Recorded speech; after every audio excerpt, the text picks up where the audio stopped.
Rick Ross, Jhené Aiko, Chance the Rapper, Roscoe's Wetsuit. What do all of these names have to do with one another? They were part of my favorite album of all time, Because the Internet. And in this video, I'm going to do a deep dive into my favorite album and tell you why it's one of the most underrated albums of all time. Let's go.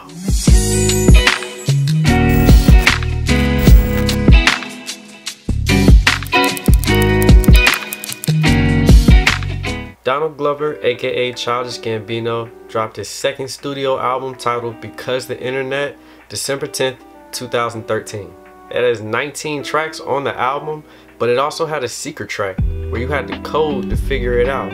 And that turned out to be the 3005 Beach Picnic remix. I'm not gonna do a music review of this album. I'm just gonna detail why this album separates itself from any other album that I've ever seen, and the rollout and all of the things that come with it. It all started in Chris Bosh's mansion.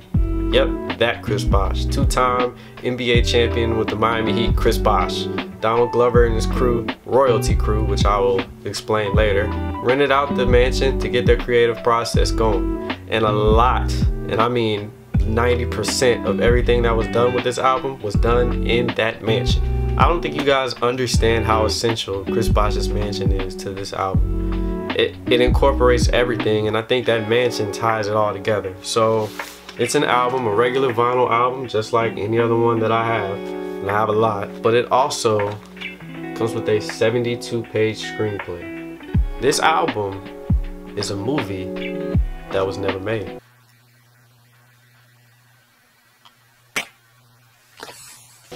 I don't know of an artist that put this much effort into a whole project. And that is what separates it from any other album for me. It's not just an album, it's a story. And he said it himself. On the Breakfast Club interview in 2013, he said, I don't see my album as an album. Like, I really don't. Like, it comes with a bunch of stuff. I want to make experiences. And that's what he did. So when you read this screenplay, it literally tells you when to play each part of the song. And as you read and the song is playing, the lines in the script will tie together with the lines in the song, and it all meshes together, and it makes you have a clear understanding of the picture that he's trying to paint. So initially when he dropped the album, he had a URL for it, becausetheenter.net, and that is where he had the screenplay with all the lines, basically like an ebook of the screenplay that I got with the vinyl. I don't think it's available anymore, but you can look at it and read the whole thing on Rap Genius. Just type in Because the Internet screenplay and it'll pop up and you can read it. Now on that website, there were short clips that goes with each chapter, each song in the album, that you can kind of visualize what they're talking about in the screenplay. So there are 8 characters of note. The main character, of course, Childish Gambino, but his name in the script is they only refer to him as the boy. So whenever they're talking about Childish, it's just the boy. That's it. That's all it says. Then there's Fam, and I hope I do not butcher this guy's name, but the character's name is Fam, but he's actually Fam Odijuri, which is Childish Gambino's longtime manager. He worked on Guava Island, Creed 2, and Atlanta, and he's part of the royalty crew, which is like his creative crew. They're like a creative group, and they work together on projects and things like that. That's the best way that I can describe it. Then there's Swank, another character, Joe Swank, who's a real life friend of Donald, and he even spit a verse on the Real Estate song on the royalty mixtape with Gambino. Then there's Steve, Donald's real life brother. He's a character in the script. He's done some work for Atlanta. I know he writes, and I want to say he directs, but do not quote me on that. I will fact check that later. Marcus in the script, which is just Chance the Rapper. That's who that is. Then you got AJ, which is Stephen Ponce, a musical producer, and he was dancing and clapping for the wrong reasons, which is a prelude to this screenplay for the album. I'll get into that later. That is wild. His dad in the script is Rick Ross. So that's random, but that's who it is. And then you have Naomi, which is Jhené Aiko. So who is his love interest in the screenplay? So that makes up the screenplay cast for Because the Internet. And all of these characters play a certain role and have different personalities and tie into the album. and it's a great read, man. You can read this in an hour, if that. Alright, so just to make sure that you're still with me, it's a 19-song album with a secret song that you had to code in order to find out. 72-page screenplay with it. Then on top of that, you have a short film for a prelude of a screenplay. Then the album. It's so much. He basically created his own world. So the screenplay starts on the bus ride on the way home from summer camp. Now, I don't know how big of Donald Glover fans you are, but his first album was called Camp. And on the last song of that album, it's titled That Power. And it's about a conversation that he has with a girl, you know, on the bus that he had a crush on the whole summer camp. But that's where the album ends, on their way home from, you know, summer camp. And then this is where the screenplay is starting off, on that same bus ride home from camp.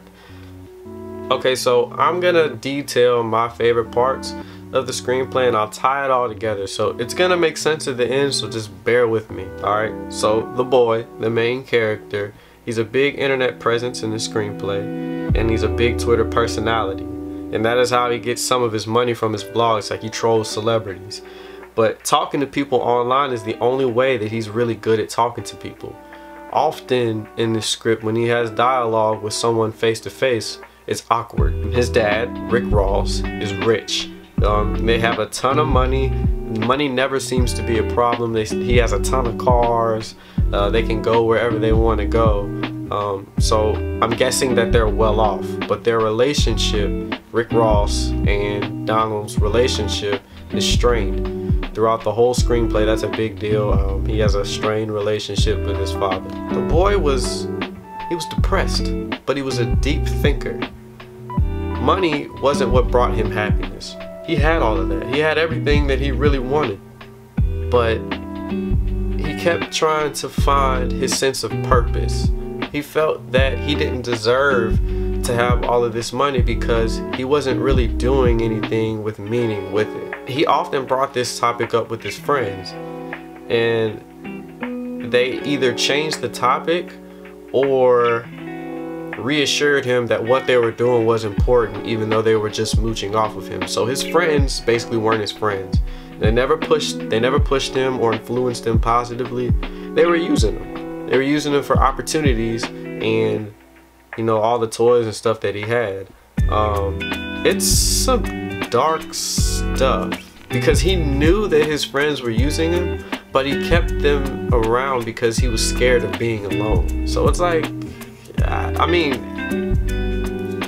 yeah, that's just dark. Yikes. During the screenplay, he never really got the answers that he was looking for. Like, the questions he was asking, he never found the answers to them. He even tried to commit suicide by overdosing. Like, he even tried to take his own life because he felt that he had no purpose, or that his purpose wasn't good enough. It's pretty sad. So that's that on the screenplay. But here's what separates it for me. Here's what makes it my favorite album of all time.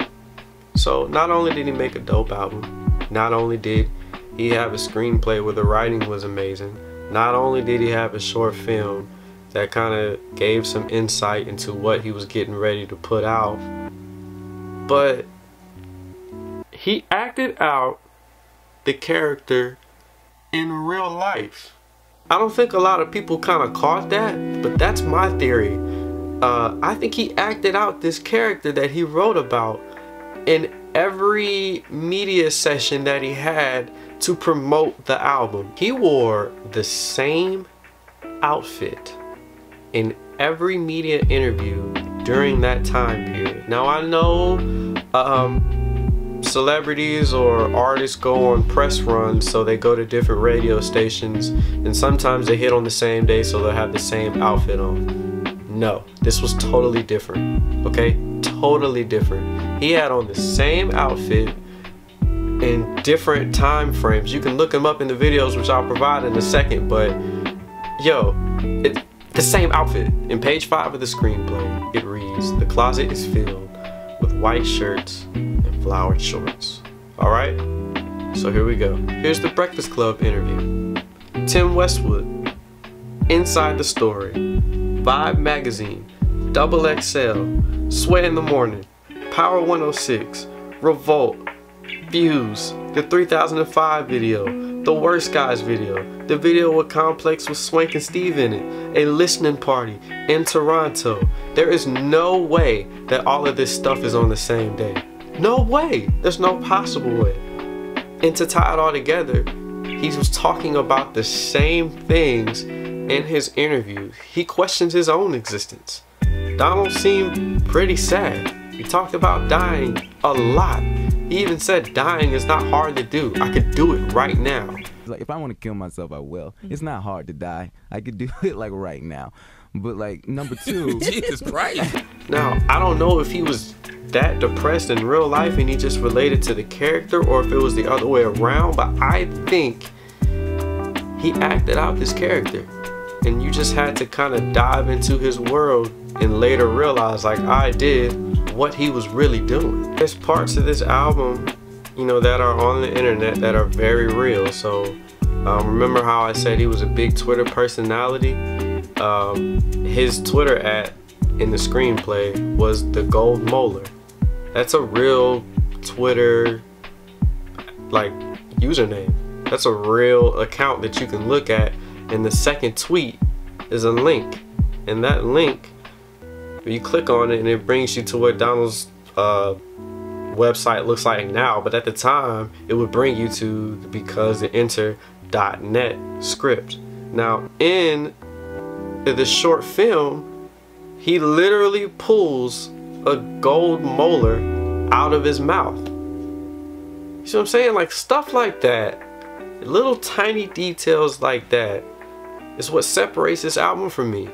It's too many thoughts and too many small details that make the album so beautiful. Like, and the album kind of, it's called Because the Internet. So the album, during the screenplay and in the album, it kind of details how the internet interacts and how things happen. So Roscoe's wetsuit. Roscoe's wetsuit literally means Roscoe's wetsuits, but it's a play on how, you know, phrases or popular phrases that we say just come about. You know, someone can just make it up and then run with it and make it cool, and that's what it was. Roscoe's wetsuit was a tweet that he saw in the screenplay. He retweeted it, looked it up, and it said on the Yahoo account it means Roscoe's wetsuit. But then later in the screenplay he saw it spray painted on the sidewalk. Then he saw it on a billboard, and it just kind of shows how terms can become global or become household terms because someone just takes it and runs with it and makes it cool. So things like that in comparisons into the real world. So it's a parallel universe that he kind of created, but it's also very realistic, and that's what drew me in to the album in the first place. It was like, it's like a movie. Now I can go on and make comparisons and different things, but I don't want to spoil too much with this album. But underrated, criminally underrated. There is no way that I'm about to read you the numbers, but with all the efforts and the things that went into it and different things that you can check out that are a part of this album, that makes it accessible and makes it real and makes it more than just 19 songs. It didn't do what I thought it was gonna do. Now it did go gold. The album went gold. It sold 796,000 units and debuted at number 7 in the US. But I mean, it did 96,000 the first week, but I think it could have did more, man. And I just think people slept on this album. It's my favorite album of all time, and let's see, To Pimp a Butterfly is my close second. So that's my deep dive, man. I hope you appreciated it. I'm gonna edit this and cover up a lot of my mistakes and make it look good. You won't even know, but this was fun. I think I'm gonna do another one. If you like any other albums out there that you want me to kind of research on and review, drop it in the comments. I think I have a few in the chamber that I'm gonna do after this, but This was fun, man. I'll see you guys next time. Turn that camera off. All right. Hello, viewer. Number one, I want to say thank you for watching this video. The next step is to subscribe. And then after you subscribe, you want to hit the notifications so you'll be alerted every time that I post something. And if you're on the fence about it, don't worry, man. Or lady. I got plenty of time. Plenty of time. It's my day off, so take your time. I'll be here waiting. Yep. All right.